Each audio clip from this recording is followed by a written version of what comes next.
Sobre como surgiu a ideia de montar a RZK Digital, eu sou um financista de formação. Eu trabalhei com planejamento financeiro, com planejamento estratégico, BI, fiz mestrado em finanças. Então, quando era mais novo, queria trabalhar em banco. Nunca pensei na ideia de publicidade, apesar de já ter tentado uma carreira de marketing que não deu certo, depois eu te conto. Mas, na verdade, a gente não foi inicialmente para o business de mídia, a gente foi para um business de concessão de terminal de ônibus. Né? Então, a gente... ali no escritório da família que eu trabalhava, a gente foi fazer um investimento num grupo de terminais de ônibus em São Paulo que tinham sido concessionados para iniciativa privada. E aí, por sorte ou por azar ou simplesmente por destino, o mês que a gente assumiu foi em abril de 2020. Um mês depois do mundo parar. Então você imagina você assumir um negócio que basicamente depende de fluxo de pessoas um mês depois que a pandemia começou. Corajoso. Não tinha opção, na verdade, né? Era um contrato, você já tinha que estavam com os compromissos. Já estavam com os compromissos. E aí, isso tudo era uma estrutura para explorar o varejo de terminais de ônibus. E... Real estate. Real estate. Montar box e alugar box. É um business de shopping, basicamente, né? E aí, naquele momento, a gente tinha um contrato de mídia que a gente ia terceirizar para uma outra empresa. Como era a pandemia, a empresa não entrou para cumprir o contrato dela, o que é absolutamente compreensível, né? O mundo inteiro parado sem expectativa. Você pode dizer qual era a empresa? Posso. Mas será que é bom? Não. Então não vou falar. Né? Mas no fundo eu sou muito grato por eles, porque eles me deram a oportunidade de começar a minha empresa. Claro. Mas assim, definitivamente não foi absolutamente nada de má fé, nem nada. Simplesmente os caras... Uma situação... não tem como chegar lá e instalar as telas sem ter a mínima perspectiva de quando volta. Sim. E aí a gente falou, beleza, então vamos fazer o seguinte, vamos encerrar o nosso contrato e... Deixa passar essa fase e a gente vê o que a gente faz. E aí, eu lembro de um cargo que eu tive o último cargo que eu tive de CLT, com carteira assinada, eu era head de e-commerce do Grupo Boticário, da parte de finanças, né? Eu era controller. E aí eu lembro que, cara, a briga do e-commerce é para você gerar visitas, né? E aí depois disso, você tem que ser bom o suficiente para converter aquilo. E aí depende do seu produto, do preço, etc. Mas você tem que trazer visitas. E eu pensei, cara, esses terminais de ônibus têm milhões de pessoas que vêm aqui todo dia, obrigatoriamente. Então eu já tenho as visitas, né? O que mais eu posso fazer para monetizar de alguma forma esse fluxo de pessoas? E aí a primeira coisa que a gente resolveu estudar, e a nossa ideia era estudar várias oportunidades de negócio que dependessem de fluxo de pessoas, foi mídia. Justamente porque a gente tinha acabado de romper esse contrato, não tinha perspectiva, não sabia quando a pandemia voltava, e a gente falou, bom, isso pode fazer sentido ou pode não fazer sentido. Foi no momento que eu conheci o Paulo Queiroz, ele estava de non-compete, porque tinha saído lá do Grupo ABC, da venda do Grupo ABC, e aí ele podia dar consultoria e podia trabalhar em veículo. Então, na prática, foi a primeira conversa onde eu comecei a ter o primeiro contato com mídia, foi quando o dia que eu sentei com o Paulo e falei, olha, a gente tem esses terminais de ônibus, eu não conheço nada do mercado de mídia, eu queria saber, se você fosse montar uma empresa de mídia, ou se você fosse monetizar esse fluxo de pessoas de alguma forma, o que você faria? Foi uma pergunta aberta. Assim. Isso tudo no meio da pandemia, né? Aquela loucura. Isso em maio, junho de 2020. Tava fervendo a história, né? Tava. Ninguém tinha a mínima perspectiva de quando ia voltar, se ia voltar, do que ia acontecer.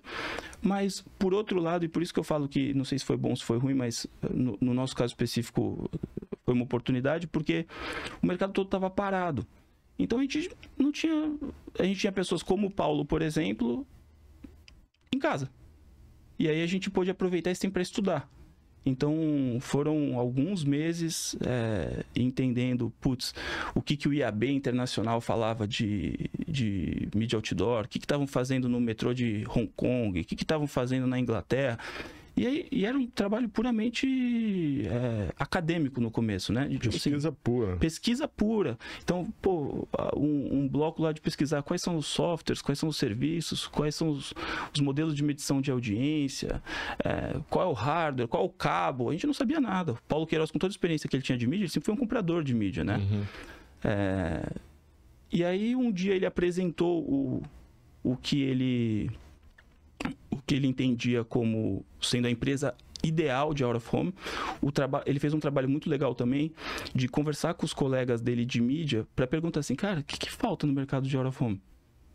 O que você não está satisfeito? E aí a gente fez uma matriz de palavras, assim, e no final chegaram a 3 palavras que são até hoje as 3 palavras que estão no site da nossa empresa, que é flexibilidade, o cara quer entrar o dia que ele quiser, quer sair o dia que ele quiser, se ele só quiser passar a noite, vai só passar a noite, se ele só quiser passar de manhã, não tem aquele roteiro de, putz, você entra na terça, sai na terça, então flexibilidade era uma das coisas.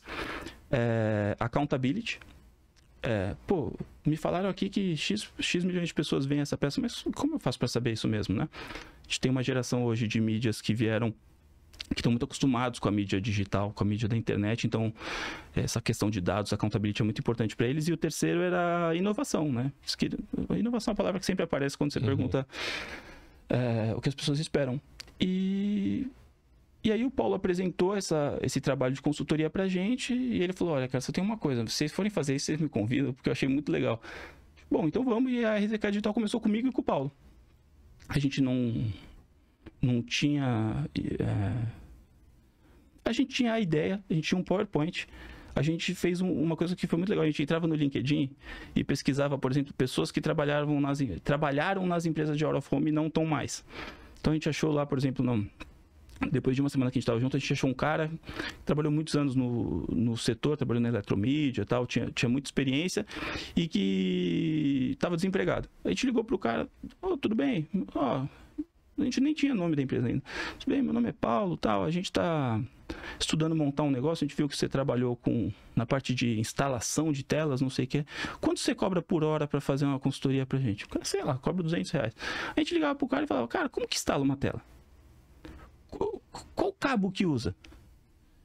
E qual fornecedor é melhor? E o que é isso de 3.9, 2.9? O que isso tem a ver? O que é a diferença do LED outdoor para o indoor?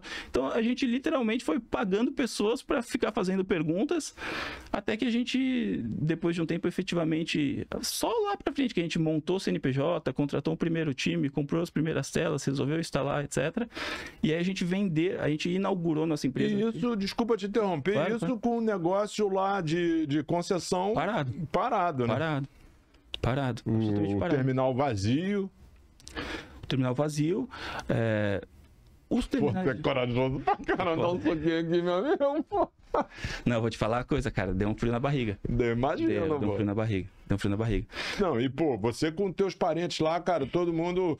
Óbvio, pô, tu sai com uma ideia disruptiva do game da família inteira, os caras ficam... querendo ver o resultado, pois né? E a RZK Digital tem dois grupos de sócio, né? Que fundaram a empresa. A PMF, que é o escritório que eu trabalho, que foi fundado pela minha família, e o grupo RESEC. Tanto que o RZK veio por causa do grupo RESEC.